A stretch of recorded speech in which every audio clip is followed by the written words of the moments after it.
नमस्कार, एबीपी गंगा में आपका स्वागत है। मैं हूं रोहित सिंह सावल और आप देख रहे हैं देश प्रदेश का सबसे दमदार शो बात तो चुभेगी। कुश्ती का खेल देखने में जितना आसान और रोचक लगता है, ये उतना ही मुश्किल और तकनीकी भी है। एक पहलवान के लिए सिर्फ ताकत और शारीरिक शक्ति ही सब कुछ नहीं होती, बल्कि उसे अपने विरोधी का मन भी पढ़ना होता है और मौका मिलते ही सही दांव लगाना पड़ता है। इस खेल में खिलाड़ी का धैर्य उसका सबसे बड़ा हथियार होता है। लेकिन अखाड़े से इतर दिल्ली के जंतर मंतर पर कुश्ती के विवाद का जो मैदान सजा है, उसमें हर किसी का धैर्य जवाब दे रहा है। लेकिन आज भारतीय कुश्ती संघ के अध्यक्ष ब्रजभूषण शरण सिंह ने ऐसा बयान दिया जिसके बाद इस विवाद का अंत नजदीक दिखाई देने लगा है। वैसे तो ब्रजभूषण शरण सिंह लगातार खुद पर लगे आरोपों को गलत बताते आ रहे हैं, लेकिन इस बार उन्होंने पहलवानों को चैलेंज भी खुलेआम स्वीकार कर लिया है। दरअसल ब्रजभूषण शरण सिंह को पहलवानों ने नार्को टेस्ट की चुनौती दी थी, जिस पर उन्होंने कहा कि वो हर तरह के टेस्ट के लिए तैयार है, लेकिन शर्त यह है कि उनके साथ विनेश फोगाट और बजरंग पुनिया का भी टेस्ट होना चाहिए। ब्रजभूषण शरण सिंह ने वचन दिया है कि वो अपनी बात से पीछे नहीं हटेंगे। पिछले दिन उन्होंने यहां तक कह दिया था कि अगर वो गलत साबित होते हैं तो फांसी पर लटकाने के लिए वो खुद को तैयार रखेंगे। इस बीच उनका नार्को टेस्ट के लिए आगे आना जनता के बीच एक संदेश देने वाली बात है। हालांकि ब्रजभूषण शरण की चुनौतियों पर रेसलर भी राजी हो गए। ब्रजभूषण शरण पर आरोप लगाने वाले रेसलर का कहना है कि वो पहले से ही नार्को टेस्ट के लिए तैयार है। शर्त यह है कि यह टेस्ट सुप्रीम कोर्ट की निगरानी में हो और उसकी लाइव स्ट्रीमिंग देश की जनता के सामने हो। यानी देश के इस सबसे बड़े विवाद में दोनों पक्ष अपना अपना दावा मजबूती से रख रहे हैं। कोई भी पक्ष ना तो पीछे हटने को तैयार है और ना ही अपनी बात को गलत साबित होने देने दे रहा है। इस पर मामले में कौन सच्चा है कौन झूठा, इसका फैसला नार्को टेस्ट से ही होगा, जिसका वक्त नजदीक दिखाई दे रहा है। आप इस विवाद के हर पहलू पर मैं बारीकी से बात करने वाला हूं। एक एक चीज आपको विस्तार से बताऊंगा, तो बने रहिए मेरे साथ और देखते रहिए बात तो चुभेगी।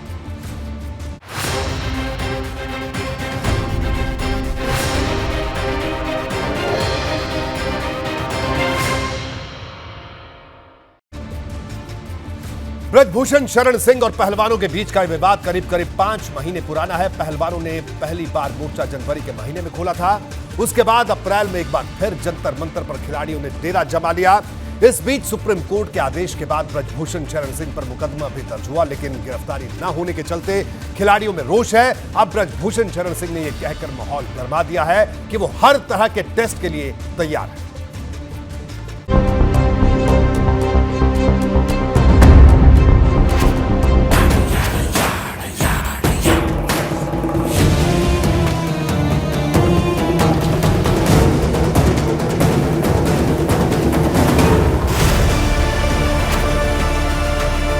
सबसे बड़े विवाद के बीच सबसे बड़ा ऐलान। किसी सोते को गफलत से जगा देना बगावत है, किसी कमजोर के हक को दिला देना बगावत है। अगर सच्चाइयों का गीत गाना ही बगावत है तो हम भी एक बागी हैं, मेरा मजहब बगावत है। पहलवानों की चुनौती ब्रजभूषण को स्वीकार है।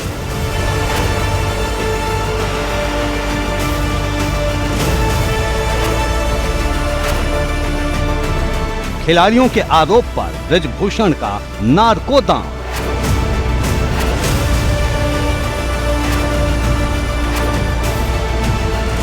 कुश्ती संघ के अध्यक्ष का ऐलान, मैं हर टेस्ट के लिए तैयार हूं। तो लगता है कि नार्को टेस्ट से सच्चाई सामने आ जाएगी तो मैं उसके लिए तैयार हूं। उत्पीड़न के आरोप के बीच नार्को टेस्ट वाला नया चैलेंज। बजरंग पुनिया और विनेश और जिन जिन खिलाड़ियों ने आरोप लगाए हैं तो सबकी जांच करा ली जाए। ये मुद्दा समाप्त होना चाहिए ना, बहुत लंबा नहीं चलना। टकराव की नई तस्वीर, कौन सच्चा कौन झूठा। कल शाम को ब्रजभूषण जी ने एक बयान दिया कि भाई मैं नार्को टेस्ट के लिए तैयार हूँ। हमने तो पहले ही बोल दिया था कि भाई खिलाड़ी तैयार है, उनका नार्को टेस्ट करवाया जाए। उन्होंने सिर्फ 2 ही नाम लिए कि विनेश का और बजरंग का नार्को टेस्ट होना चाहिए। जिन्होंने 7 लड़कियों ने जो कंप्लेंट दी है उनका भी तो होना चाहिए ना। जितनी भी लड़कियां हैं जिन्होंने कंप्लेंट दी है वो सब रेडी हैं नार्को टेस्ट के लिए और लाइव चलना चाहिए। दोनों पक्ष हुए राजी, नार्को से पलटेगी बाजी।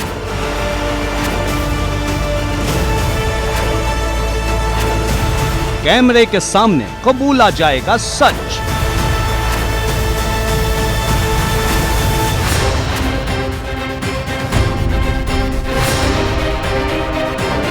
बात तो चुभेगी। जंतर मंतर पर पिछले करीब 1 महीने से खिलाड़ियों का धरना जारी है। कुछ दिन पहले खाप पंचायत ने भी खिलाड़ियों का समर्थन किया था। बड़ी संख्या में नेताओं की मौजूदगी दिखाई दे रही है, लेकिन ब्रजभूषण शरण सिंह के बयान ने इस विवाद को 2 हिस्सों में बराबर बांट दिया है। यानी इस मामले में कोई भी गलत हो सकता है और कोई भी सही। हालांकि ब्रजभूषण शरण सिंह ने अगर इतनी बड़ी चुनौती स्वीकार की है तो इसके पीछे कोई बड़ी वजह हो सकती है। को लगता है कि नार्को टेस्ट से सच्चाई सामने आ जाएगी, तो मैं उसके लिए तैयार हूँ। हमने तो पहले ही बोल दिया था कि भाई खिलाड़ी तैयार है, उनका नार्को टेस्ट करवाया जाए। ब्रजभूषण शरण सिंह और धरने पर बैठे कुश्ती खिलाड़ियों के बीच टकराव की ये सबसे नई तस्वीर है। अब यौन शोषण के आरोपों में घिरे ब्रजभूषण शरण सिंह ने कुश्ती खिलाड़ियों को नार्को टेस्ट की चुनौती दे डाली है। पहले फेसबुक पोस्ट के जरिए दावा किया कि वो नार्को टेस्ट के लिए तैयार हैं। फिर मीडिया के कैमरे के सामने खिलाड़ियों को नार्को टेस्ट का चैलेंज दे डाला। इनको लगता है कि नार्को टेस्ट से सच्चाई सामने आ जाएगी, तो मैं उसके लिए तैयार हूँ। हाँ, जितने लोगों ने भी आरोप लगाए हैं, इनके साथ और बजरंग पूनिया और विनेश और जिन जिन खिलाड़ियों ने आरोप लगाए हैं और हम केवल हमारे ऊपर लगाए हैं, तो इस पक्ष से तो केवल हम हैं और उस पक्ष से ये 7 है, 8 है, 9 है, 10 जो है, तो सबकी जांच करा ली जाए। ये मुद्दा समाप्त होना चाहिए ना, बहुत लंबा नहीं चलना चाहिए। ब्रजभूषण शरण सिंह के नार्को टेस्ट वाले चैलेंज पर खिलाड़ियों ने भी पलटवार करने में देर नहीं की। दावा है हम तो पहले से तैयार हैं, लेकिन शर्त है कि नार्को टेस्ट सुप्रीम कोर्ट के जरिए होना चाहिए और नार्को टेस्ट की लाइव स्ट्रीमिंग होनी चाहिए। कल शाम को ब्रजभूषण जी ने एक बयान दिया कि भाई मैं नार्को टेस्ट के लिए तैयार हूँ। हमने तो पहले ही बोल दिया था कि भाई खिलाड़ी तैयार है, उनका नार्को टेस्ट करवाया जाए। उन्होंने सिर्फ 2 ही नाम लिए कि विनेश का और बजरंग का नार्को टेस्ट होना चाहिए। जिन्होंने 7 लड़कियों ने जो कंप्लेंट दी है उनका भी तो होना चाहिए ना।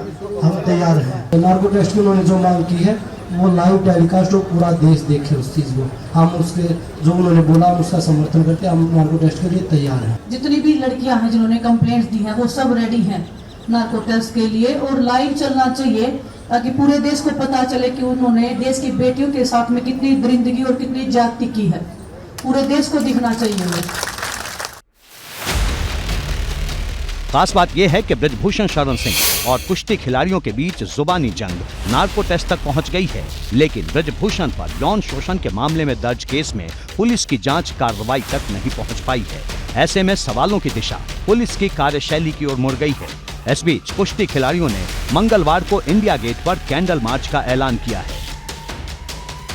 जैसा कि आप सब जानते हैं, आज पूरे 30 दिन हो गए हमें यहाँ बैठे हुए, और आप सबसे हाथ जोड़ के निवेदन है कि कल 23 मई को हम शाम 5 बजे इंडिया गेट पे कैंडल मार्च कर रहे हैं। तो आप सब लोग वहाँ आइए और हमारा समर्थन कीजिए। और हमारा जो ये प्रोटेस्ट है वो शुरू दिन से ही हम शांतिपूर्वक कर रहे हैं।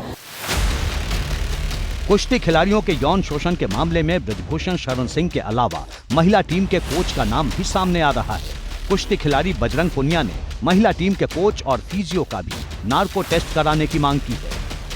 अगर फेडरेशन के घोटाले गिलवाने हैं ना तो मैं करवाने के लिए तैयार हूँ, लेकिन उनके साथ विनोद तोमर है, एक जितेंद्र चीफ कोच है लड़कियों का, और एक फिजियो है धीरेन्द्र प्रताप। और इस मामले में लड़कियों ने बोल दिया ना कि हमारा नार्को टेस्ट करवाइए। हालांकि बजरंग पुनिया की इस मांग पर पूर्व रेसलिंग कोच ज्ञान सिंह का कहना है कि उन्हें नहीं पता कि सच्चाई क्या है, लेकिन वो खिलाड़ियों के साथ हैं। हम तो देखो इसको सपोर्ट करने आए हैं, रणनीति तो बच्चे तय करेंगे, हम बच्चे जैसे भी है सपोर्ट करेंगे। मुझे तो कल एक चीज लगी थी कि ब्रजभूषण जी ने भी कहा है कि भाई मैं नार्को के लिए तैयार हूँ, बच्चियां भी तैयार हैं, तो इतना बड़ा फिर सरकार क्यों खींच रही है? जब दोनों पक्ष तैयार हैं, दोनों पक्ष तैयार होने के बाद भी क्यों खींच रहे हैं? बहरहाल 30 दिन बाद भी दिल्ली के जंतर मंतर की तस्वीर वही है। 23 अप्रैल से कुश्ती खिलाड़ी धरने पर हैं, लेकिन अब तक कोई रास्ता निकलता दिखाई नहीं दे रहा। एबीपी गंगा के लिए ब्यूरो रिपोर्ट। और इस वक्त हमारे साथ खुद ब्रजभूषण शरण सिंह जी मौजूद हैं, अध्यक्ष हैं, भारतीय कुश्ती संघ के सांसद भी हैं। ब्रजभूषण जी, आपका स्वागत है बीपी गंगा में। बहुत बहुत धन्यवाद, आपका भी स्वागत है जी। ब्रजभूषण जी, आज पहले आपने लिखा अपने सोशल मीडिया अकाउंट्स पर कि आप नार्को के लिए तैयार हैं, और उसके बाद इस पूरे मामले में एक नई बहस छिड़ गई है। तो ये जो आपने चैलेंज दिया है, ये जो चुनौती आपने दी है, दूसरी तरफ से भी आज पहलवानों की तरफ से भी एक प्रेस कॉन्फ्रेंस हुई, उन्होंने भी कहा हम तैयार हैं। तो क्या कहना है आपका? क्या आप यही वो मांग कर रहे थे, हालांकि काफी लंबे अरसे से, कि नार्को करवाया जाए, नार्को करवाया जाए? देखिए, मैंने नहीं कहा है कि नार्को कराया जाए जी।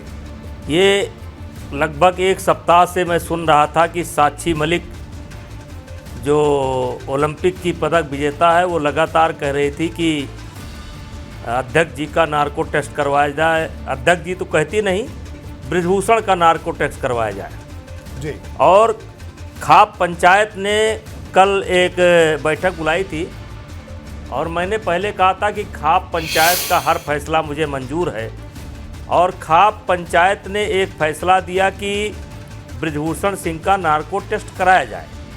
तो ये मेरा डिमांड नहीं है, ये डिमांड है साक्षी मलिक की जी। और जो हमारे बुजुर्ग हैं खाप पंचायत के लोगों का एक फैसला आया कि नार्को टेस्ट कराया जाए।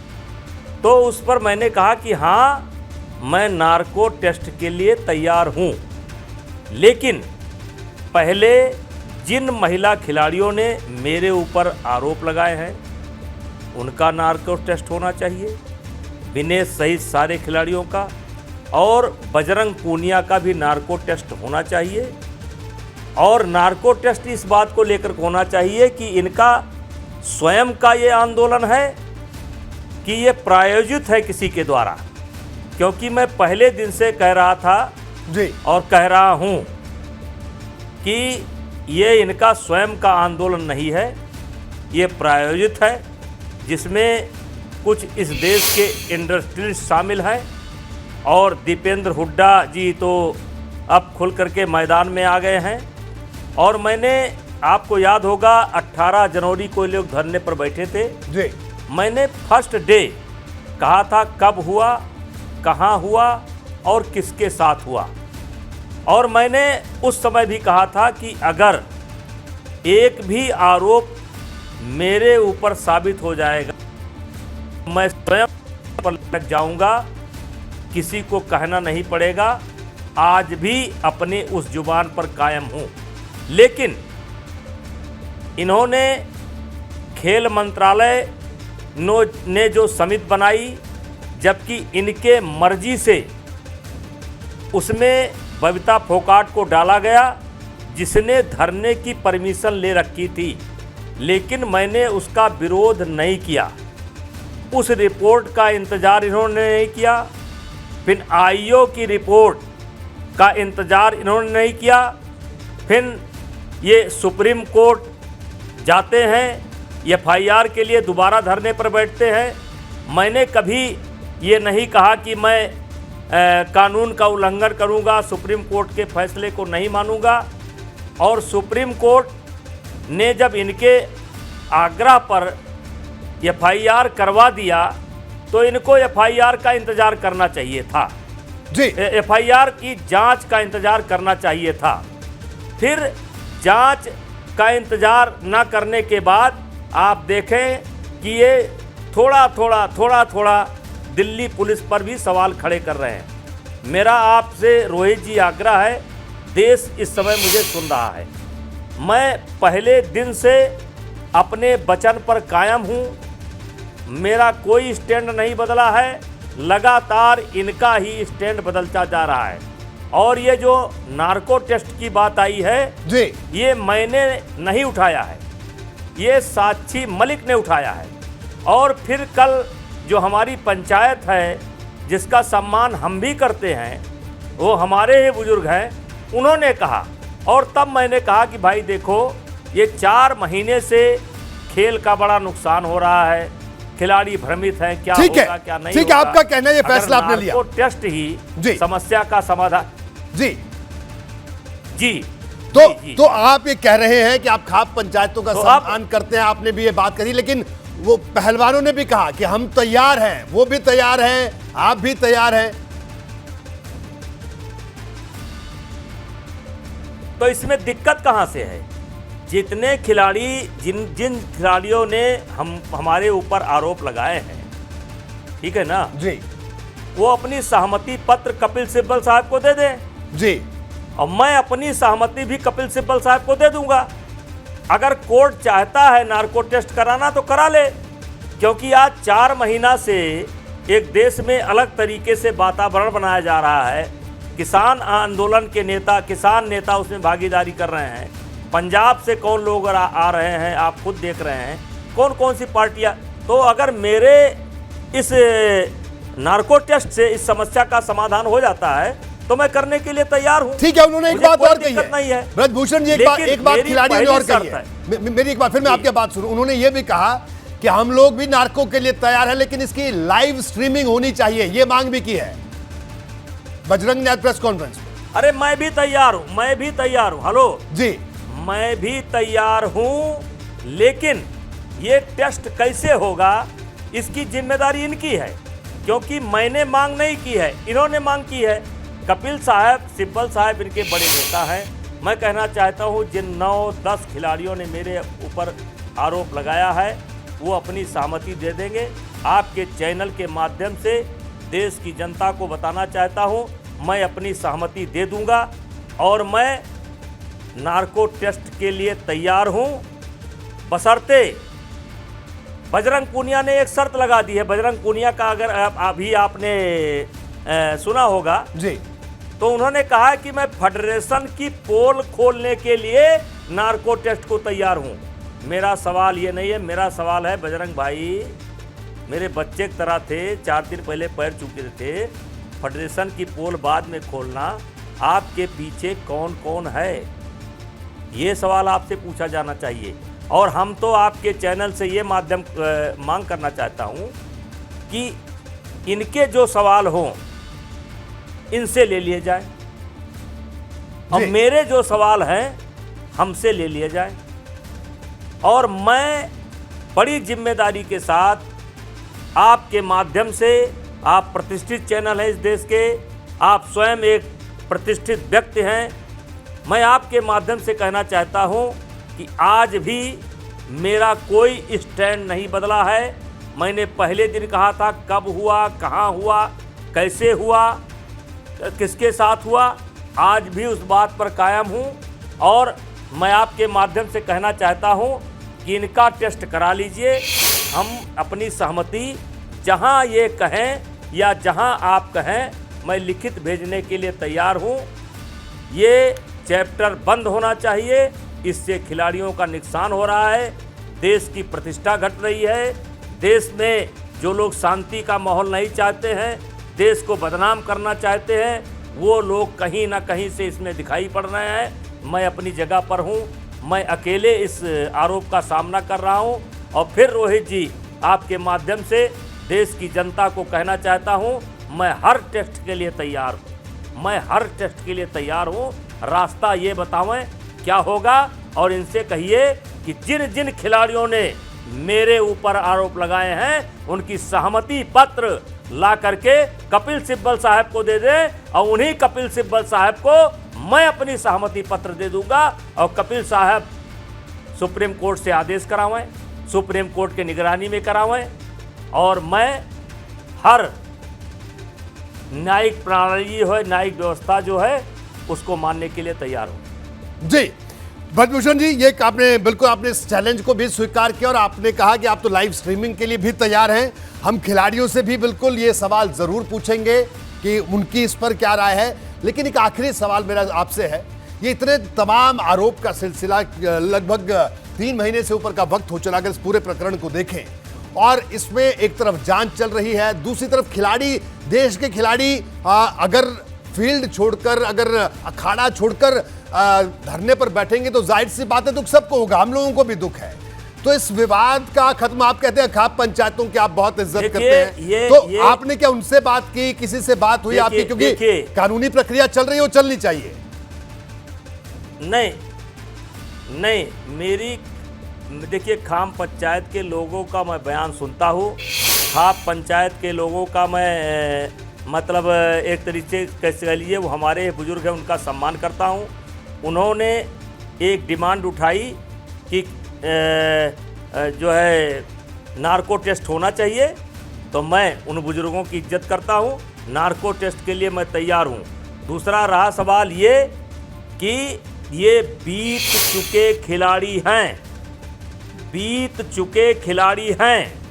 अगर ये इनके साथ मैं पूछना चाहता हूँ कि हरियाणा के खिलाड़ी भी क्यों नहीं आए? ये केवल पति पत्नी जीजा साली मिलाकर के 6 ही क्यों हैं? हरियाणा के खिलाड़ी क्यों नहीं आए? महाराष्ट्र के खिलाड़ी क्यों नहीं आए? उड़ीसा के खिलाड़ी क्यों नहीं आए? तो वो कह रहे हैं कि उनको डर है अपने करियर का, कि उनका करियर खराब ना हो जाए। राजस्थान के नहीं आए। अरे रुकिए ना, राजस्थान के नहीं आए, राजस्थान के नहीं आए, छत्तीसगढ़ के नहीं आए। इनके साथ कोई नहीं है। ये बीत चुके खिलाड़ी हैं, इनका भविष्य समाप्त हो चुका है। ये औरों के हाथों के कठपुतली बन चुके हैं। इनकी शुरू से डिमांड देखिए, पहले फेडरेशन का अध्यक्ष चाहिए, बदलना चाहिए, फिर इनकी लगातार डिमांड पर डिमांड बदलती जा रही है। खैर, उस पर मुझको कुछ नहीं कहना है, लेकिन मैं कहना चाहता हूँ ये बीत चुके खिलाड़ी हैं, अब ये खिलाड़ी नहीं रहे हैं।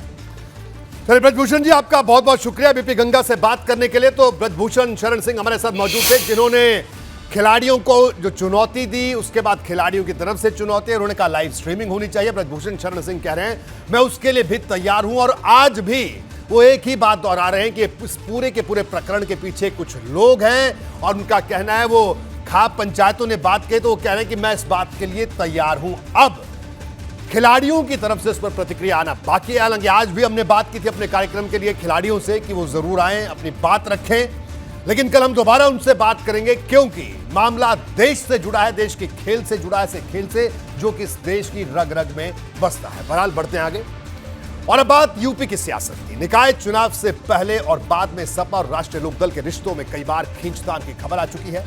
यह भी कहा गया कि राष्ट्रीय लोकदल कांग्रेस के साथ नहीं बिसात बिछा सकती है, लेकिन आज अब राष्ट्रीय लोकदल की ओर से जो बात कही गई वो अखिलेश की टेंशन बढ़ाने वाली है, साथ ही 24 के चुनाव से पहले नए गठजोड़ का संकेत भी लेकर आई है। राष्ट्रीय लोकदल के महासचिव त्रिलोक त्यागी ने साफ शब्दों में कहा कि 2024 में राष्ट्रीय लोकदल और कांग्रेस के बीच गठबंधन जारी रहेगा। त्रिलोक त्यागी ने यह भी कहा कि उनकी ओर से सपा को कांग्रेस के साथ गठबंधन में आने के लिए कोशिश जारी है। इस बीच आज दिल्ली से भी एक ऐसी तस्वीर आई जिसने 24 के गठबंधन की तस्वीर कुछ हद तक साफ जरूर की।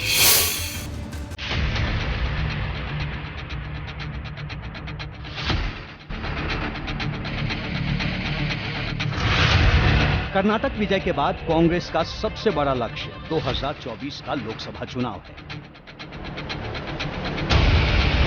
लेकिन बड़ा सवाल यह है कि क्या कांग्रेस अकेले दम पर मोदी के नेतृत्व वाली भाजपा को पटखनी देने में कामयाब हो सकती है? इन सवालों के बीच आज दिल्ली से फिर एक बड़ी तस्वीर सामने आई। बिहार के मुख्यमंत्री नीतीश कुमार ने कांग्रेस अध्यक्ष मल्लिकार्जुन खड़गे से मुलाकात की। मुलाकात के दौरान राहुल गांधी भी मौजूद थे। इस बैठक में विपक्षी एकता को लेकर एक बार फिर चर्चा हुई। इस बैठक का निष्कर्ष ये निकला कि बहुत जल्द विपक्षी दलों की बैठक बुलाई जाएगी। आज मीटिंग में विपक्षी एकता के बारे में जो सहमति बनी हुई थी, उस सहमति पर विस्तार से चर्चा हुई, और विपक्षी एकता के लिए सभी दलों की बैठक, जगह और समय और तिथि, ये 1 से 2 दिनों में तय करके आपको बता दिया जाएगा। मीटिंग कहाँ होगी, कब होगी, कौन कौन लोग उसमें आमंत्रित। बिहार से लेकर दिल्ली तक और कोलकाता से लेकर कर्नाटक तक विपक्षी एकता की खूब बातें हो रही हैं, लेकिन अभी तक ये साफ नहीं हुआ है कि जिस यूपी की सियासी ताकत सबसे ज्यादा है, वहां तस्वीर कैसी रहेगी। मायावती ने भले ही अकेले सभी सीटों पर लड़ने का ऐलान कर दिया हो, लेकिन समाजवादी पार्टी अभी भी मझधार में है। ऐसा इस वजह से क्योंकि सपा की सहयोगी रालोद ने साफ कह दिया कि कांग्रेस के साथ 24 के चुनाव में भी उसका गठबंधन जारी रहेगा। देखिए, हमारा गठबंधन कांग्रेस से जारी है और हमारा वहाँ पर एक कैबिनेट मंत्री भी है, और हमारा गठबंधन जारी रहेगा। हम लोग कांग्रेस के साथ मिलकर वहाँ लड़ेंगे, चूँकि भारतीय जनता पार्टी के खिलाफ कांग्रेस के साथ ही मिलकर लड़ने का वहाँ माहौल है। और हमारा कांग्रेस का हमारा राजस्थान में गठबंधन है, अभी वो जारी है। हमारा एक मिनिस्टर है, वो रहेगा। यानी रालोद कांग्रेस के साथ है और सपा कांग्रेस से अलग खड़ी है। ऐसी स्थिति में परिणाम वही हो सकता है जो निकाय चुनाव के दौरान हुआ। अगर वक्त रहते इस स्थिति से निपटा नहीं गया तो रालोद और सपा का गठबंधन भी मुश्किल में आ सकता है। हालांकि रालोद की तरफ से अखिलेश को मनाने की कोशिश जारी है। नहीं, कांग्रेस को तो सारे देश में साथ आने की ज़रूरत है। यूपी में ही नहीं, महाराष्ट्र में तो वो साथ हैं। उनको जहाँ जहाँ नहीं भी साथ हैं, बिहार में साथ हैं जहाँ नहीं है, और बंगाल में भी साथ आना चाहिए। सब जगह साथ होगा। मैं कह रहा हूँ 1 to 1 होगा तो फिर अच्छा रहेगा भाजपा को। मैं उत्तर प्रदेश की बात कर रहा हूँ, तो क्या रालोद चाहते? बिल्कुल हम चाहते हैं कि क्यों नहीं, क्या इसमें क्या दिक्कत है। कांग्रेस को अब अखिलेश जी से बात करेंगे, उनका क्या है, सब लोग बैठ के बात करेंगे। कई चीज़ें आती हैं, 1 to 1 में सीटों का सवाल भी होता है, कई सवाल होता है, इस पर चर्चा करें। नहीं, पिछली बार 2019 में सब गठबंधन में थे और जनता का गठबंधन मोदी जी से है। अब ये लोग कुछ भी करें, कुछ नहीं होगा। रालोद और कांग्रेस की दोस्ती पुरानी है। राजस्थान के विधानसभा चुनाव में भी इसकी तस्वीर दिखाई देगी। और ये बात भी याद रखनी होगी कि जब राहुल गांधी की भारत जोड़ो यात्रा यूपी से होकर गुजरी थी तो सिर्फ रालोद के ही कार्यकर्ता उसमें नजर आए थे। ये राष्ट्रीय नेतृत्व के ऊपर निर्भर करता है। इसमें किसी भी स्टेट का जब तक कोई जवाब नहीं है, जब तक उनसे कुछ पूछा नहीं जाता है। आदरणीय राहुल गांधी जी ने बहुत पहले से ही इस बात को कह रखा है। यात्रा के दौरान भी उन्होंने उन तमाम दलों के नेताओं से संपर्क किया जो सेकुलरिज्म को बढ़ावा देते हैं, साथ देते हैं, उन सबको न्योता दिया है। दिक्कत ये है कि सबको महागठबंधन का टीम लीडर बनना है। कांग्रेस चाहती है कि हर क्षेत्रीय पार्टी उसके छाते के नीचे खड़ी हो, लेकिन ये बात न तो ममता बनर्जी को पसंद है और न ही अखिलेश यादव को। इस बीच सपा की तरफ से बीच बीच में ऐसे बयान आते रहते हैं जो कांग्रेस को चुभने वाले होते हैं। हाल ही में राहुल गांधी ने नए संसद भवन के उद्घाटन के लिए प्रधानमंत्री की जगह राष्ट्रपति को आगे आने की बात कही थी, लेकिन सपा के बड़े नेता रामगोपाल यादव राहुल की इस बात से इत्तेफाक नहीं रखते। संसदीय लोकतंत्र में असली कार्यपालिका तो प्रधानमंत्री ही होता है, इसलिए इस पर अगर कोई सवाल उठाता है तो मैं कुछ नहीं कहना चाहता। समाजवादी पार्टी के निशाने पर जितनी भाजपा रहती है उतनी ही कांग्रेस भी, क्योंकि अखिलेश ये समझते हैं कि दोनों ही पार्टियां उनके लिए बराबर हैं और अगर कांग्रेस को यूपी में पांव पसारने का मौका दिया गया तो आने वाले समय में उनकी ही सियासी जमीन मुसीबत के घेरे में आ सकती है। एबीपी गंगा के लिए ब्यूरो रिपोर्ट।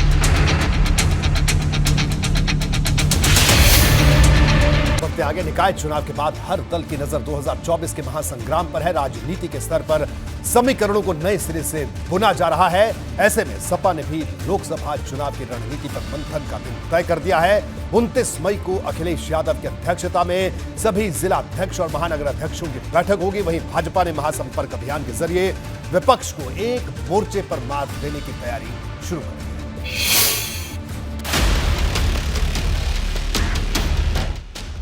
लोकसभा चुनाव के लिए समाजवादी पार्टी ने तूफानी तैयारी की रूपरेखा खींच दी है। अखिलेश यादव एक बार फिर पार्टी दफ्तर पहुंचे और जिला स्तर के नेताओं से मुलाकात की। अब इंतजार 29 मई का है, जब अखिलेश प्रदेश भर के जिला अध्यक्षों और महानगर अध्यक्षों को 24 विजय का संदेश देंगे। उसी दिन निकाय चुनाव के नतीजों पर भी चर्चा होगी। इसमें सभी जिले के महानगर अध्यक्ष और जिला अध्यक्ष आएंगे, उनसे हम लोग सीधी बात करेंगे। और जो नगर निकाय का चुनाव हुआ है वो तो हो चुका, लेकिन आगे आने वाले चुनाव की भी तैयारी के लिए हम लोग संगठन को बूथ स्तर तक मजबूत करने के बारे में अपने जिला अध्यक्षों के माध्यम से बात करेंगे। देखिए, पूरे प्रदेश के समाजवादी पार्टी के संगठन के माध्यम से और कार्यकर्ताओं के माध्यम से और सोशल मीडिया के भी माध्यम से जानकारी आई है कि नगर पालिका परिषद और नगर पंचायत में समाजवादी पार्टी ने सबसे ज़्यादा सीटें जीती है। इधर सपा की तैयारी 24 के लिए मजबूत दावेदारी ठोकने की है, जबकि भाजपा ने अपनी तैयारी को और रफ्तार दे दी है। अगले 1 महीने तक यूपी में महासंपर्क अभियान चलाया जाएगा, जिसके जरिए हर एक वोटर के घर तक भाजपा के सांसद, मंत्री और विधायक पहुंचेंगे। इस महाअभियान का मकसद यूपी की 80 में से 80 सीटें जीतने का है। इसके अलावा प्रधानमंत्री नरेंद्र मोदी की रैली होगी, केंद्रीय गृह मंत्री अमित शाह की रैली होगी, पार्टी के राष्ट्रीय अध्यक्ष जेपी नड्डा की रैली होगी, मुख्यमंत्री योगी आदित्यनाथ की रैलियां होंगी। ये सारा कुछ बीजेपी का मेगा प्लान है जिसके जरिए मिशन 80 में इस बार बीजेपी जुटी हुई है। वहीं जो लोकसभाएं हैं वहां पर हर एक लोकसभा में ऐसे 250 विशिष्ट परिवारों को भी बीजेपी एक लिस्ट बना रही है, उन्हें चिन्हित कर रही है, जिसमें जो पद्म पुरस्कार प्राप्त लोग हैं, पूर्व न्यायाधीश हैं, डॉक्टर हैं, साइंटिस्ट हैं, इन सभी लोगों से बीजेपी संवाद करेगी। इनका सम्मान का भी कार्यक्रम पार्टी ने तय किया है।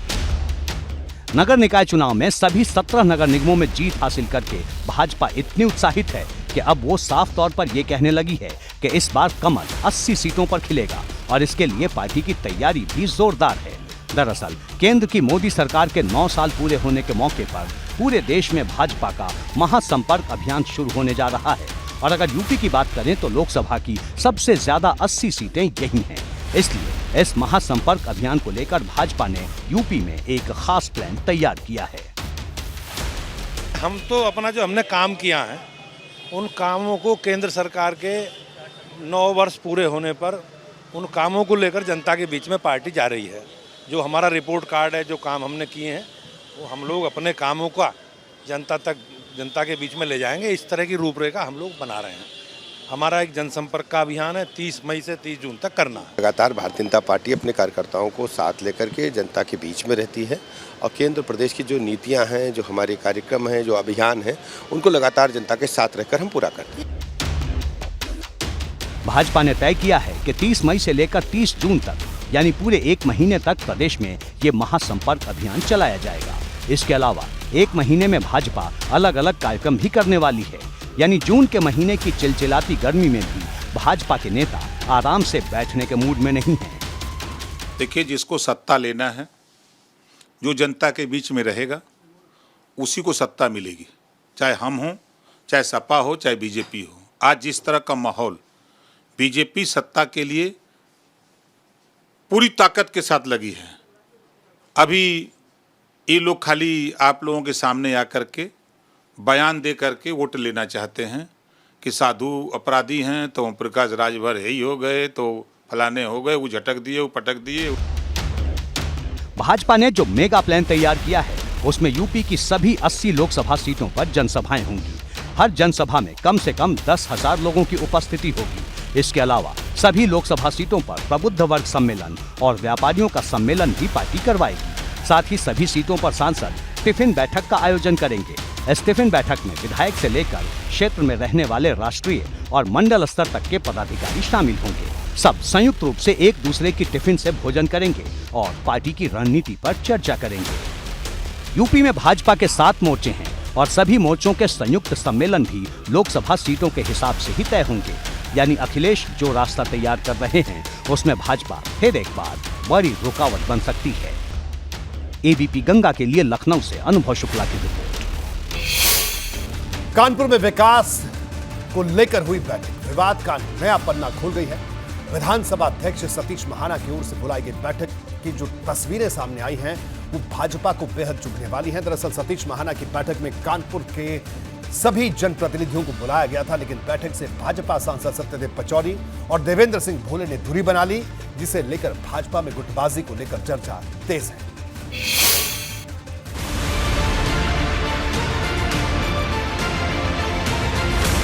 कानपुर के विकास को लेकर एक बार फिर बैठक हुई और एक बार फिर वही विवाद खड़ा हो गया जो पिछले साल नवंबर में हुआ था। दरअसल शहर के समग्र विकास को लेकर विधानसभा स्पीकर सतीश महाना ने बैठक बुलाई थी। मंडलायुक्त कार्यालय में हुई इस बैठक में शहर का लगभग हर बड़ा अधिकारी पहुंचा। मंडलायुक्त पहुंचे, डीएम पहुंचे, मेयर पहुंची, भाजपा के कई विधायक पहुंचे। करीब 2 घंटे तक मंथन हुआ, लेकिन इस बैठक ने फिर एक बार कानपुर में स्थानीय स्तर पर भाजपा की परेशानी बढ़ा दी। भाजपा आला कमान के लिए चुभने वाली बात यह है कि सतीश महाना के खिलाफ एक बार फिर से पार्टी के दोनों सांसदों ने मोर्चा खोल दिया। इस बैठक में न तो कानपुर के भाजपा सांसद सत्यदेव पचौरी पहुंचे और न ही अकबरपुर से भाजपा सांसद देवेंद्र सिंह भोले। आज जिस तरह से ये बैठक हुई, चर्चा थी कि दोनों सांसद यहाँ पर पहुँच सकते हैं, लेकिन जो कानपुर के सांसद सत्यदेव पचौरी हैं वो और अकबरपुर के सांसद देवेंद्र सिंह भोले ने इस बार भी इस बैठक से दूरी बनाए रखी। समाजवादी पार्टी के विधायक मोहम्मद हसन रूमी और अमिताभ वाजपेयी पिछली बार इस बैठक में शामिल हुए थे, लेकिन इस बार उन दोनों ने भी इस बैठक से दूरी बनाई। लेकिन भारतीय जनता पार्टी के और अपना दल के सहयोगी, अपना दल की जो विधायक हैं घाटमपुर से सरोज कुरील, वो यहाँ पहुँची। भारतीय जनता पार्टी के विधायक राहुल बच्चा पहुँचे, जो बिल्हौर से विधायक हैं सुरेंद्र मैथानी पहुँचे, अभिजीत सिंह सांगा, महेश त्रिवेदी और कानपुर की महापौर प्रमिला पांडे भी जनप्रतिनिधि के तौर पर यहाँ पर बैठक में पहुँचे। बड़ी बात यह है कि स्पीकर सतीश महाना के अधिकारों को लेकर भाजपा के दोनों सांसदों के तेवर अभी भी तल्ख हैं। इससे पहले पिछले साल भी विवाद की यही कहानी सामने आई थी। सतीश महाना ने 18 नवंबर 2022 को विकास के लिए बैठक बुलाई थी। तब सांसद सत्यदेव पचौरी ने नाराज होकर मंडलायुक्त को चिट्ठी लिख दी थी। दावा किया था कि विकास पर बैठक बुलाने का अधिकार सतीश महाना के पास नहीं है। सत्यदेव पचौरी के इस पत्र के समर्थन में देवेंद्र सिंह भोले भी उतर आए थे। यानी झगड़ा पुराना है और तस्वीर नई। कुल मिलाकर कहानी यही है कि कानपुर में भाजपा फिर से दो फाड़ हो गई है। भोले ने एक बार फिर कह दिया है कि ऐसी बैठक बुलाने का अधिकार महाना के पास है ही नहीं। समूचे कानपुर के विकास की चिंता तो करनी चाहिए, लेकिन विधानसभा अध्यक्ष का पद राजनीति से परे होता है। राजनीतिक तौर पर इवेंट पैदा करने के लिए अगर वो बैठक करते हैं और यह कह कर के कि निमंत्रण या सूचना दी गई है जो नहीं दी गई है, मैं समझता इस पर उन्हें विचार करना चाहिए। मैं उन्हें उनसे सादर अनुरोध करता हूं और विधिक तौर पर वो बैठक लेने के हकदार भी नहीं है। किसी को मैं निमंत्रण नहीं देता हूं। ये विधायकों की या सांसदों की बैठक नहीं है, विकास कामों की बैठक है। ये नहीं है किसी को आना चाहिए कि नहीं आना चाहिए। मैं बैठक करता हूं, उसकी सूचना सबके पास जाती है, निमंत्रण किसी के पास नहीं जाता। सतीश महाना से भाजपा सांसदों के सियासी झगड़े की कई कहानियां कानपुर में आम हैं। बताया जा रहा है कि नगर निगम चुनाव के बाद ये तल्खी और ज्यादा बढ़ गई है। दरअसल कानपुर की मेयर प्रमिला पांडे सतीश महाना गुट की मानी जाती हैं। भाजपा ने मेयर के लिए उन्हें दोबारा टिकट दिया और उन्होंने जीत भी दर्ज की। चर्चा थी कि सत्यदेव पचौरी प्रमिला पांडे को दोबारा टिकट देने से नाराज थे। प्रमिला पांडे को दोबारा टिकट दिलवाने के पीछे भी सतीश महाना की भूमिका मानी जाती है। अब ये मुझे ये नहीं मालूम कि कौन किनको सूचना थी, लेकिन मेरा जो अपना मानना है कि हम जनता के द्वारा चुने गए प्रतिनिधि हर उस फोरम पर हमको जाना हमारा धर्म और कर्तव्य है जिस फोरम से जनता का भला होता हो सकता है कोई कहीं फंसा हो, किसी वजह से ना आ पाया हो। ये विकास के सापेक्ष बैठक है और निश्चित रूप से इस बैठक से हम लोगों को बहुत उम्मीदें हैं और सबको इस बैठक में भाग लेना चाहिए। कारण होगा, कोई निजी कारण हो सकता है, सरकारी कारण हो सकता है। उनकी बैठक पहले से कहीं हो सकती है, कहीं व्यवस्था पहले से हो सकती है, क्योंकि लगभग अभी 24 घंटे 48 घंटे पहले सूचना प्राप्त हुई थी। और बढ़ते आगे, बजरंग दल पर बैन को लेकर जो तस्वीर कर्नाटक विधानसभा चुनाव के वक्त दिखाई दी थी उसका दायरा बढ़ता जा रहा है। आज बजरंग दल को लेकर अरशद मदनी के कांग्रेस को नया संदेश दिया है। दरअसल अरशद मदनी ने कहा कि अगर बजरंग दल पर बैन को लेकर कांग्रेस ने 70 साल पहले स्टैंड लिया होता तो कांग्रेस आज भी सत्ता में होती। अरशद मदनी के इस बयान पर सियासी तूफान खड़ा हो गया। भाजपा ने मदनी पर चुभने वाला हमला बोलने में देर नहीं की।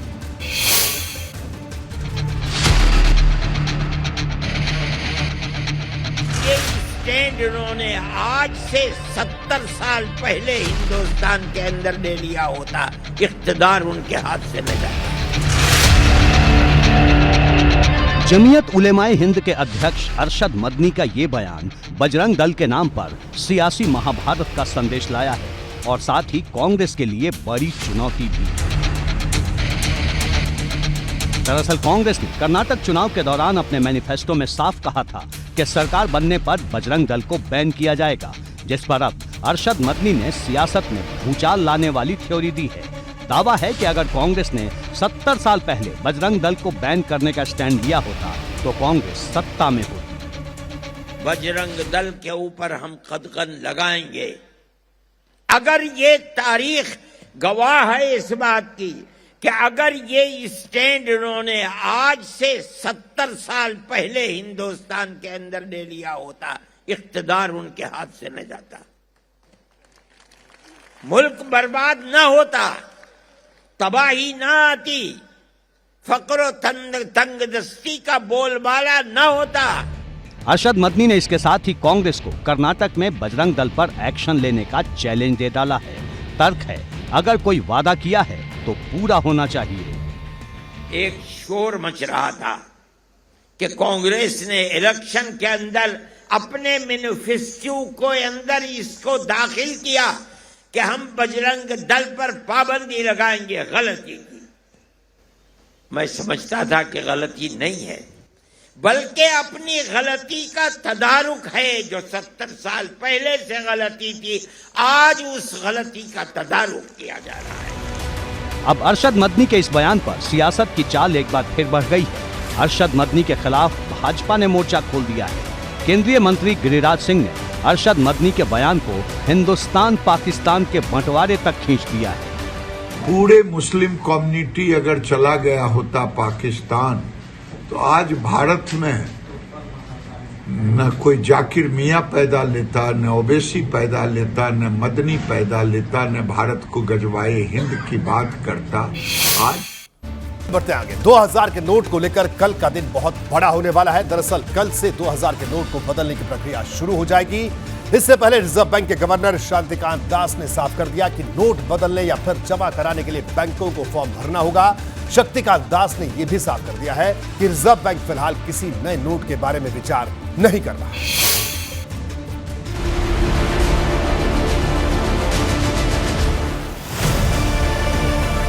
23 मई यानी कल से 2000 के करेंसी नोट बदलने की प्रक्रिया शुरू हो रही है। इस पर लोगों के अनगिनत सवाल हैं और अनगिनत आशंकाएं भी। इस पर रिजर्व बैंक के गवर्नर शक्तिकांत दास ने तस्वीर पूरी तरह से साफ कर दी है। शक्तिकांत दास ने दो टूक कहा कि 2000 के करेंसी नोट का मकसद पूरा हो चुका है, लिहाजा सर्कुलेशन बंद किया जा रहा है। लोगों को घबराने की जरूरत नहीं। तो इसीलिए चिंता की कोई कारण नहीं है। आप आराम से एक्सचेंज करिए नोट।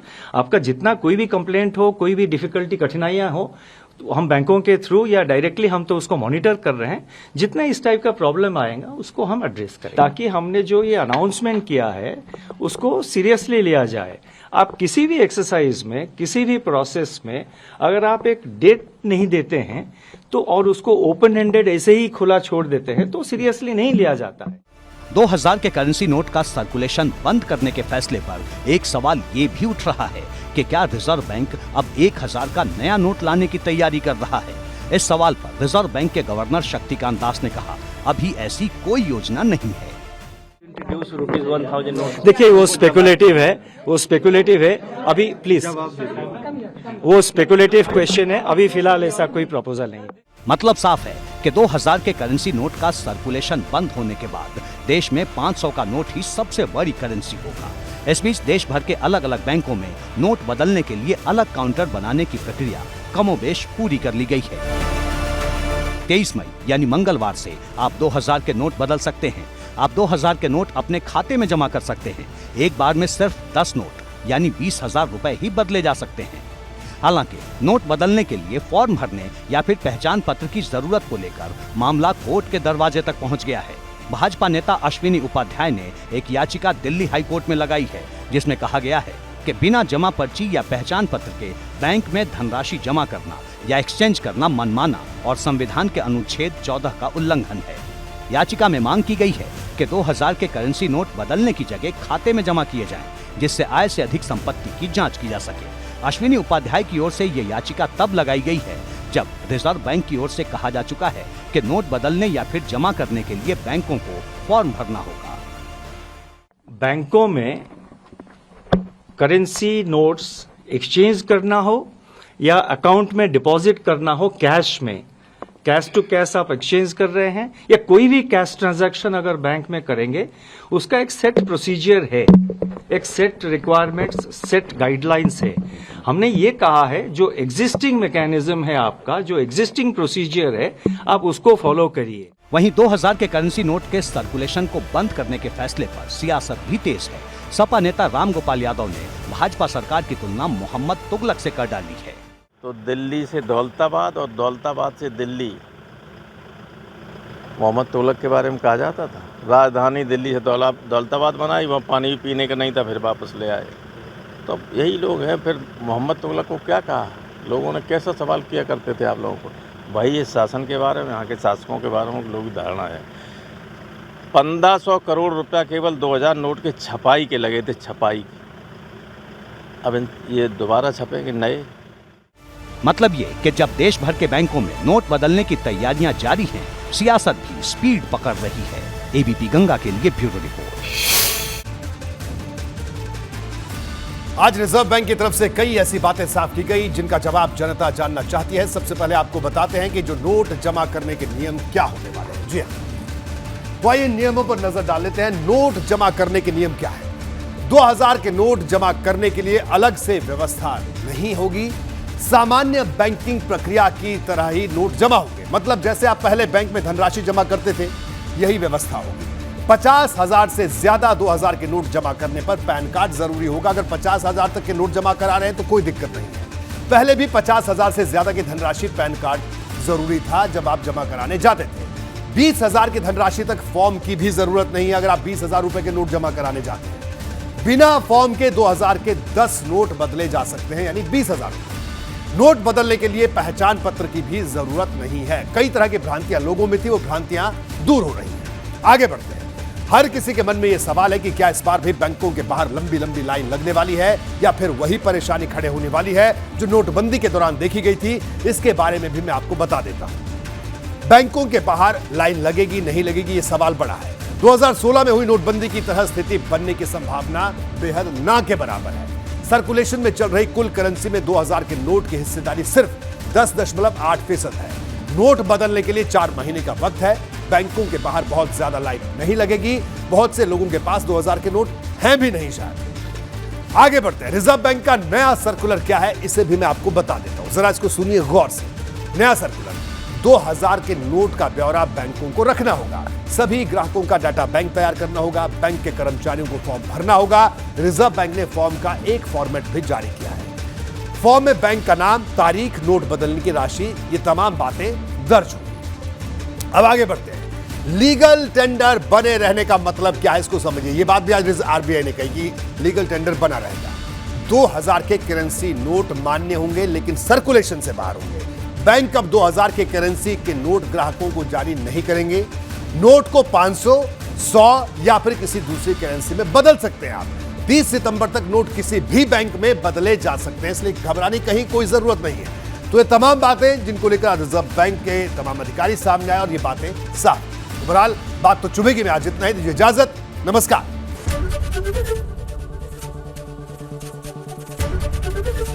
एबीपी गंगा, खबर आपकी, जुबान आपकी।